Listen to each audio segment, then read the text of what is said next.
Welcome to Choice Classic Radio, where we bring to you the greatest old-time radio shows. Like us on Facebook, subscribe to us on YouTube, and thank you for donating at choiceclassicradio.com. This is Ronald Coleman, inviting you to radio's most dramatic half hour, Favorite Stories.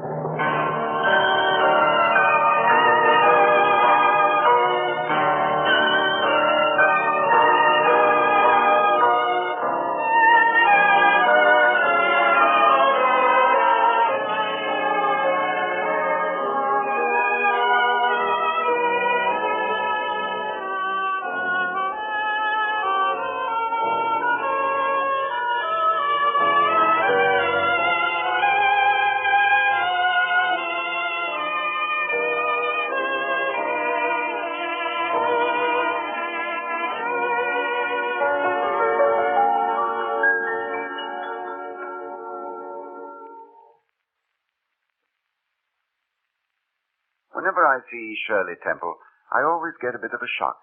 Somehow I always expect a little Miss Marker with golden curls and a gingham dress. Instead, I find myself face to face with a quite sophisticated young lady in sequins with an upswing hairdo. The last time this happened, Shirley and I began chatting about this radio series, and I mentioned that we'd like to dramatize one of her favorite stories. It was hardly a surprise that she picked a book which girls from 7 to 70 have loved for 3 generations. Louisa May Alcott's Little Women. So we invite you to a living room in Concord, Massachusetts some 80 years ago. And we invite you to meet the young lady who will tell our story, Miss Jo March. Hello. My name is Jo March. We live in a very nice city, Concord, Massachusetts. The date is December 9th, that's right, 1863. There are 4 of us. 4 daughters, that is. There's Meg. She's very pretty. Oh, thank you. And Beth? Beth's kind of dainty, and she loves music. And she's sort of our pet. Jo, dear. And Amy. She's a prize, but flighty as a bumblebee. That's fine, I must say. You compliment everybody else and just label me. Oh, if you mean libel, Amy, say so, and don't talk about labels as if you were a pickle bottle. Well, you don't have to be satirical. Jo, say something about Mommy and Father. Sure. Mommy's just beginning to get gray. She's been that just beginning to get gray way for years and years now.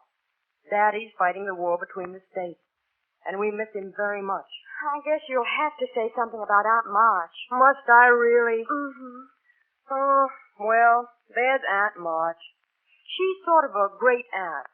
And I ask you, how would you like to be shut up for hours with a nervous, fussy old lady who worries you till you're ready to fly out of the window and who keeps calling you Josephine? Josephine, Christopher Columbus. Oh, Jo, dear, you mustn't talk about Aunt March that way.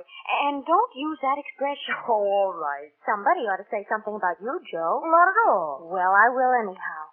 Jo's the best writer in the world. And she has the nicest smile and the most beautiful hair ever. Oh. Now that you've met everybody, where can we start? Let's just skip around. And maybe when we're all through, it'll add up to a picture of us little women.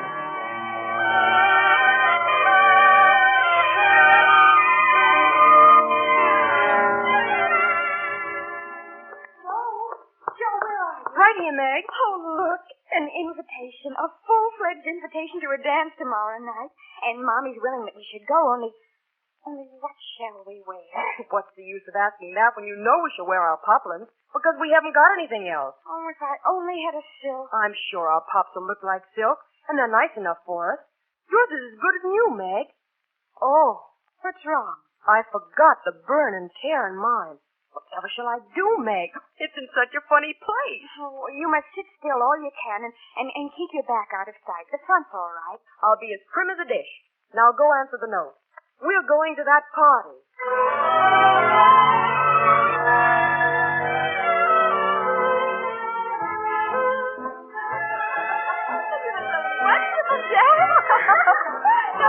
They brought the orchestra all the way from Memphis. Meg, Where can I hide? Hide? Whatever for? That big, hard-looking, red-headed boy's coming this way. I'm sure he's going to ask me to dance. Joe, where are you going? I'm going to sit into that little closet behind the curtain where I can peep and enjoy myself in peace. Joe! Christopher Columbus. Hello. Oh, gee, I didn't know anybody was here. Oh, don't mind me. Stay if you like. Shan't I disturb you? Not a bit. I only hidden here because I don't know many people. Felt kind of strange, you know. So did I. I think I've seen you before. You live near us, don't you? Next door. Oh, you're Mr. Lawrence. Yes, and you're Miss March. No, I mean, I'm not Miss March. I'm only Joe. Well, I'm not Mr. Lawrence. I'm just Laurie. Laurie Lawrence? What an odd name. My first name is Theodore, but I don't like it. The fellows call me Dora. Oh, no. So I made them say Laurie instead. I hate mine, too. It's so sentimental. I wish everybody would say Joe instead of Josephine. How did you make the boys stop calling you Dora? I thrashed them. Oh, well, I can't thrash Aunt March, so I suppose I'll have to bear it. Will you dance? I'd like to, but I can't. I told Meg I wouldn't because... Because what? You won't tell? Never. Well, I have a bad trick of standing before the fire, and I burn my frock. I scorched this one. It's mended, but it shows. So Meg told me to keep still so no one would see it. Look. You may laugh if you want to. It is funny, I know. Look, I'll tell you how we can manage. There's a long hall out there. We can dance grandly. Nobody will see us. Come on, please. Thank you, Laurie. You know, we're going to be great friends.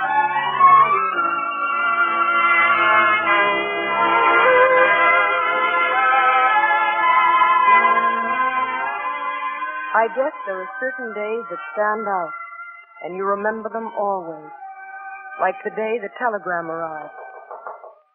Go to the door, Meg. Yes, Mommy. Telegram for Mrs. March. Sign here, please. Mommy, it's one of those horrid telegram things. Well, Joe, you open it. I don't dare. All right. Here, Mommy. Girls, it's your father. No. Mommy. Let me read it. Your husband is very ill. Come at once. S. Hale, Army Hospital, Washington. I must go. I must go at once. Mommy. Oh, children, help me. I'm going to start getting something ready for you, Mom. That's right. There's no time for tears. Oh, let me think. The next train goes in the morning. I'll take that. But first, a note to Aunt March. Oh, Joe, dear, get me a pencil and paper. Mommy, you're not going to ask that old grouch for money. Joe, I have to. I haven't a cent. She's certain to refuse. Father needs me. And some way will be provided. I'll think of a way, Mommy. I'll think of a way.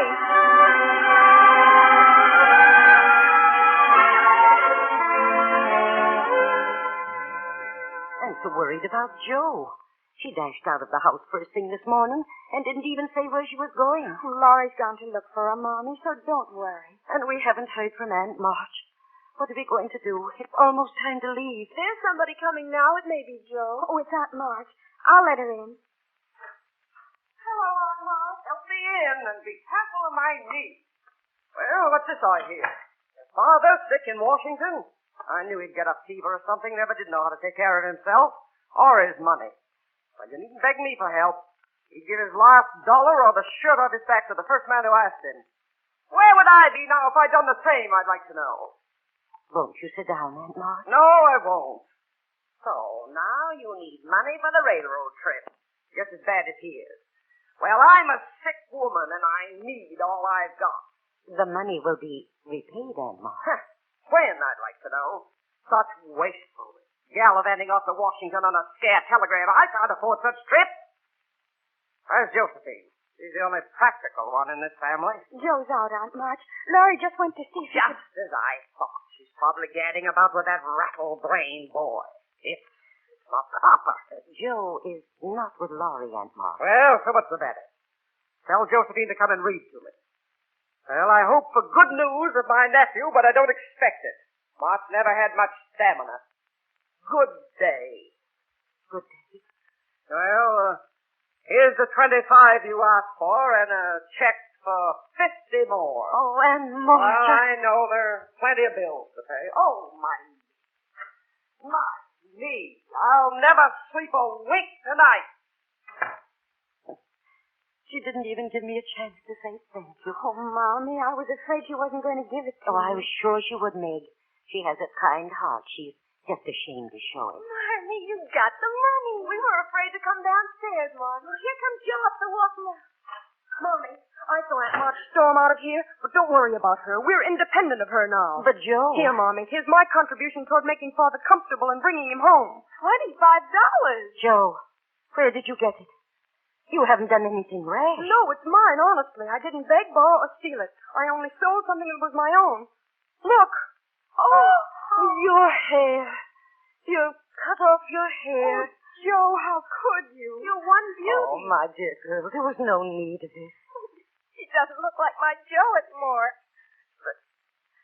But I love her dearly for it. It doesn't affect the fate of the nation, so don't wail, Beth. It'll do good for my vanity. I was getting too proud of my mom. I'm satisfied. But, Joe, it wasn't necessary. Aunt March had helped us. Oh, what made you do it, Joe? well, I was wild to do something for Father, and I'd have sold the nose off my face for him if anybody would have bought it. I saw some tails of hair marked $40. Not nearly as thick as mine.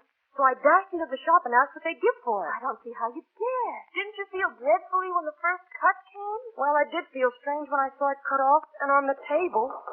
Yes? It's Laurie, Mrs. Marks. I'm ready to take you to the station. The team's all hitched up. Oh, dear, it's time to go already. I'm ready, Laurie. Joe, what the dickens have you done? You trying to make a porcupine out of yourself? You look like something... Children, I leave you to Hannah's care and Mr. Lawrence's protection. Meg, dear, be prudent. Watch over your sister. Yes, Mommy. Be patient, Joan. Don't do anything hasty. I won't, Mommy. Comfort yourself with your music, Beth, dear. Mommy, Amy, help all you can and be obedient. Yes, Mommy. Goodbye, my darling. Goodbye, Mommy. Yeah. Daddy. Take Oh, care of oh, Mommy. oh, oh, Take care. Goodbye, Mommy. Goodbye. Oh, it's lonesome already, isn't it? Joe, dear. What is it? Nothing at all. Oh, tell me, Joe. What's wrong? I was just having a little private moan, that's all. Are you crying about Father? No, not now. What then? Meg, it's my hair.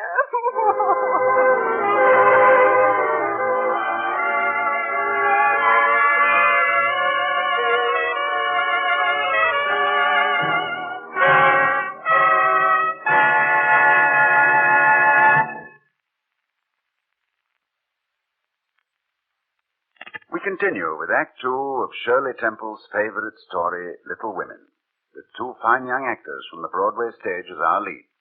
Adele Longmire plays Josephine, I beg pardon, Joe, and Dick Hogan plays Laurie. And now, if I'm not mistaken, I believe Joe is ready to go on with the story of the March family of Concord, Mass.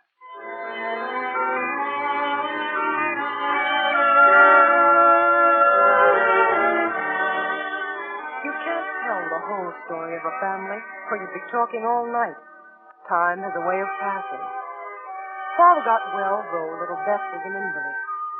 Meg got married to John Brooks, Laurie's tutor. When Laurie arrived back from college, we had a big surprise for him.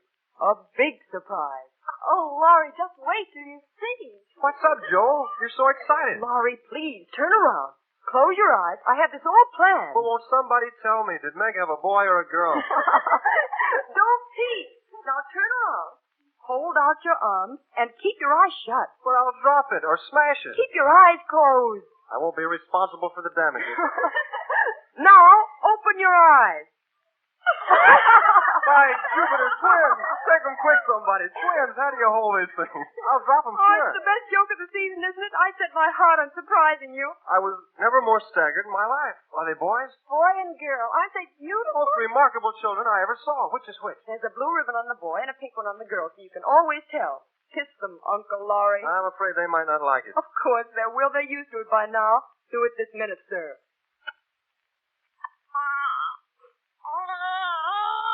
There. I told you they wouldn't like it. That's the boy, all right. Good kick. He hits out with his fist like a good one. Hey there, boy. Take on a man your own size. He used to be named John after his father, and she used to be Margaret after her mother. We'll call her Daisy, though, so as not to have two Megs. But we don't know what to call him yet, unless it's Jack, and we don't like that. Shh now, Daisy. Hush, little John. John and Little John. Why, name him Demi John and call him Demi for short. Daisy and Demi. Just the thing. I knew Laurie would do it.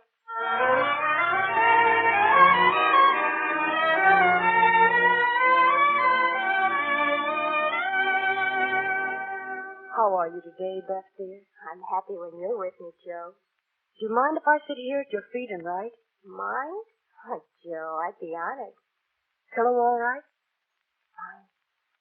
Beth, what's wrong? Nothing's wrong, Joe, dear. Hello there. I'm coming in to see you tonight. Hello, Laurie. Oh, look at that boy. How strong and happy and well he is. Yes, Beth. Isn't he the most wonderful boy ever? Excuse me, Beth. I'll be right back. I have to get a book. Oh, Joe. Mommy, where are you? In here, Joe. Oh, Christopher Columbus, why didn't I realize this before? Realize what, Joe? And don't use that expression. She's in love with him. Who's in love with who? Beth, she's in love with Laurie. Of course she is. We're all in love with Laurie. But that special way, Mommy, with that special look in her eyes. Oh, Mommy, what if he shouldn't love her back? That would be dreadful. Joe, listen to me. You mustn't try to run line. But he must love her back. He must. I'll make him.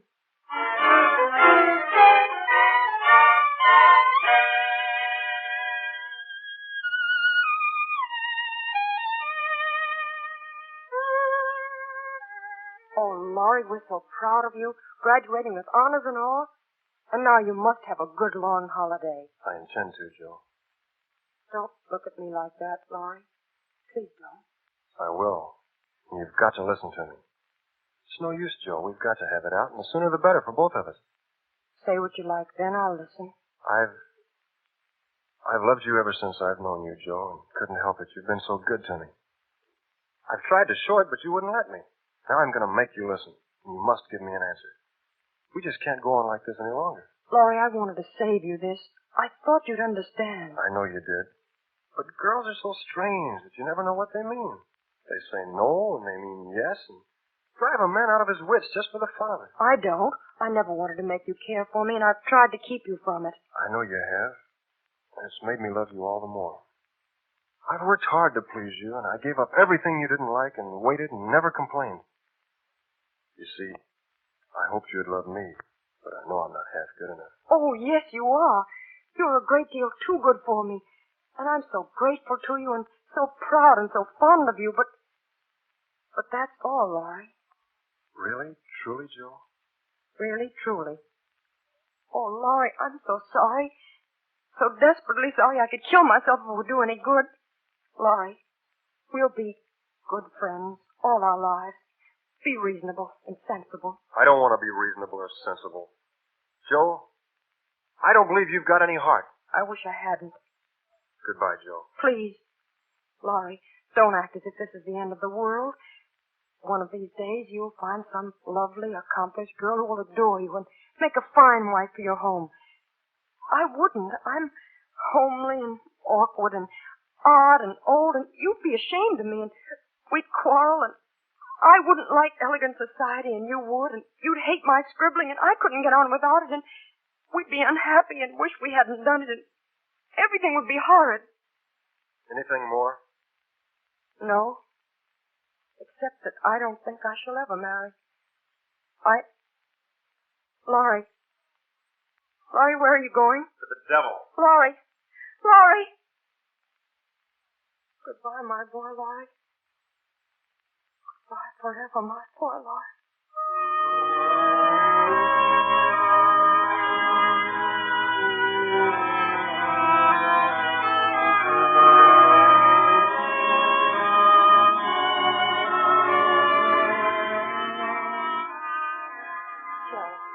Joe, come close. I must tell you, Beth, what is it? I lay awake all night thinking of Meg. Dear, happy little mother. You know, Joe, I think I've just been waiting to see Meg's baby. Beth, oh no. Joe, dear, I'm glad you know and understand. I've tried to tell you before, but I just couldn't. Don't talk like that, Beth. You're going to get well. No, Joe. I've known it for a good while, and now I'm used to it. It isn't hard to think of or to bear. Is this what's made you so unhappy, Beth? And you kept it to yourself so long? Oh, it would have been selfish to frighten you. When Mommy was so anxious about Meg and with Amy going traveling to Europe and with you so happy with Laurie. But I thought you loved Laurie, Beth. I thought your heart was full of love all the while. Joe, how could I? When he was so fond of you. Oh, nothing matters but you, Beth. You must get well. You must. Oh, I want to. Very much. I try, but every day I seem to lose a little. It's like the tide, Joe. When it turns, it goes slowly, but it can't be stopped. It shall be stopped. You're too young, Beth. I'll work and pray and fight. I'll keep you in spite of everything. Oh, Beth. I'm not afraid, Joe. But it seems as if I should be homesick for you, even in heaven. You see a little bird up on the windowsill? How tame it is, Joe. You know, I like peeps better than gulls. They're not as wild and handsome, but they seem happy, confiding little things. I used to call them my birds, and Mother said they reminded her of me. You're the gull, Joe. Strong and wild and fond of the storm and the wind, flying far out to sea and happy all alone.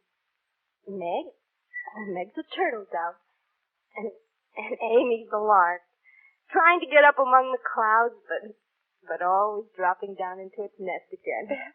Beth. Joe, dear, don't hope any more. It won't do any good. I'm sure of that. We won't be miserable, but enjoy being together while we wait. We'll have happy times, for I really don't suffer much, and I think the tide will go out easily if you help me.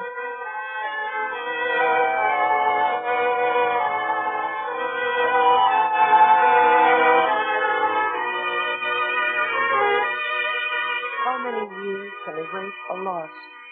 Are there years enough? Ever? But life is for the living, the old philosopher said. And so the March family went on, even without Beth. Laurie met Amy traveling in Europe, and when they came back, Laurie came directly to our old spot in the garden, looking for me. Joe! Laurie! Oh, my Laurie, you're back. Are you glad to see me, Joe? Glad, my blessed boy. You don't know how glad. Where's Amy? Your mother has her down at Meg's. We stopped there by the way, and there was no getting my wife out of their clutches. You're what? Oh, the dickens. Now I've done it. You've gone and got married? You and Amy? Yes, please. I never will again. Actually married? Very much so, thank you. Oh, you absolutely take my breath away. Tell me all about it, Laurie. Oh, how good to hear you say Laurie. Nobody ever calls me that but you. What does Amy call you? My lord. That's like her. Well, you look it. Why, yes. Don't I look like a married man and the head of a family, though? Not a bit, and you never will. You've grown bigger and bonnier, but you're the same as ever. Now, start right and tell me how it all happened. I'm dying to know. Well, I did it to please Amy. Oh, fib number one. Amy did it to please you. Go on the truth, if you can, sir. When? Where? How? At the American consuls in Paris. Joe, dear, I want to say one thing, and then we won't ever talk about it again. I'll never stop loving you, but the love has changed, I guess. Amy and you switched places in my heart, that's all. You were right all along, Joe. You told me to be patient, but I never was much good at it. So I went around for a while with one heart slightly broken. Oh, Laurie. I was just a boy then, and so mixed up I didn't know which I loved best, you or Amy. So I tried to love both of you. But now you're in your right places. I can honestly share my heart between my sister, Joe, and my wife, Amy.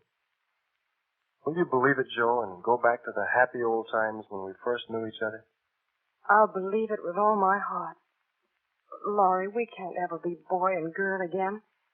The happy old times can't come back, and we mustn't expect it. We're man and woman now with sober work to do. and playtime is over. I'll miss my boy, but I love the man as much and admire him more because he's going to be what I hoped he would. We can't be playmates any longer, but we can be brother and sister to love and help one another all our lives. Can't we, Laurie? Dear Joe. I can't believe it. You children are really married. I'm going to set up housekeeping. Why, it seems only yesterday I was buttoning Amy's pinafore and pulling your hair when you teased. Mercy me, how time does fly. Why, Joe, you're crying. I'm happy, Lord. Happy for you and Amy.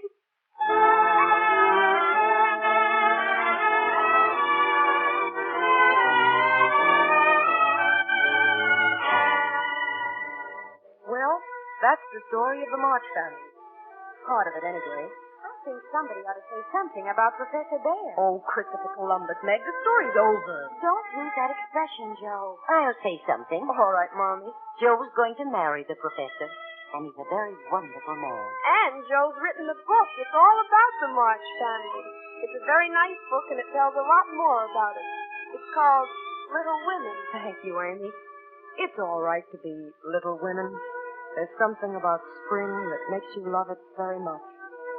But you can say some beautiful things about summer. And autumn can be lovely, too. Oh, yes, Joe. Autumn can be lovely, too.